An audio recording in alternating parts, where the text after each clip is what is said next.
آج کل تو یہ موبائل کا فتنہ ہی اتنا بڑا ہے، یعنی میں حیران اس پہ کہ طلبہ گیم کھیلتے ہیں موبائل کا، اور فیس بک کھولا ہوا ہے. میں حیران ہوں، طلبہ کا اکاؤنٹ ہے فیس بک پہ، میں تو حیران ہو گیا. ان کا کیا کام ہے؟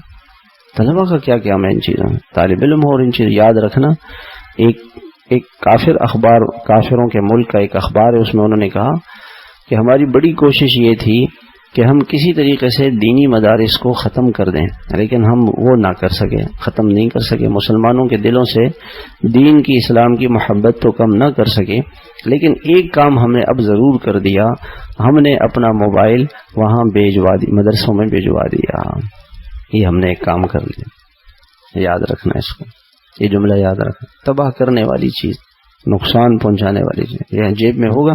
پہلے ہمارے دارالعلوم میں ہم گئے، ناظم صاحب فرمانے لگے پہلے طلبہ مسجد سے نکلتے تھے تو ہاتھ میں تسبیح ہوتی تھی، اب مسجد سے نکلنے کیا سلام پھیرتے ہیں، ہاتھ میں موبائل اور فون پہ باتیں شروع ہو جاتی. تو میرے محترم بھائیو، بڑی خطرناک چیز ہے، یہ ایک نشہ ہے.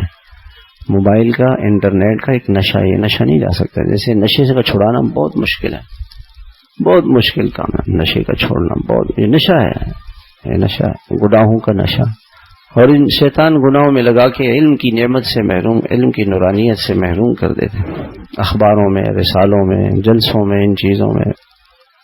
اور طلبہ بیٹھ کے گپ شپ لگا رہے ہیں، بیٹھے ہوئے جو وقت ضائع کر رہے ہیں. ہمارے طالب علمی کے زمانے میں، بلکہ ابتدائی مدرسی کے زمانے میں طلبہ تو طلبہ، مدرسین کے بھی اخبار بینی کا دستور نہ تھا. میرے خیال میں طلبہ کی اسٹرائکوں اور فسادات اور ہنگاموں میں جو مدرسوں میں آ رہی ہیں، اس میں اخبار بینی کو بڑا دخل ہے. اخبارات میں اسکولوں کے مزدوروں کے قصے پڑھتے ہیں اور وہ یہی کر رہے ہیں، تو طلبہ بھی یہی کر رہے ہوتے ہیں. وہی بیوقوف یہ نہیں سمجھتے کہ وارثان انبیاء علیہم السلام اور حضور اقدس صلی اللہ علیہ وسلم اور صحابہ کرام رضوان اللہ علیہ مجمعین کے نام لیوا ہیں. وہ اس قابل تھے کہ اسوہ رسول اکرم صلی اللہ علیہ وسلم کو دانتوں سے مضبوط پکڑ کر دنیا کے مقتدی بنتے. وہ احمق دوسروں کا تھوک چاٹ کر دوسروں کے مقتدی بنتے ہیں.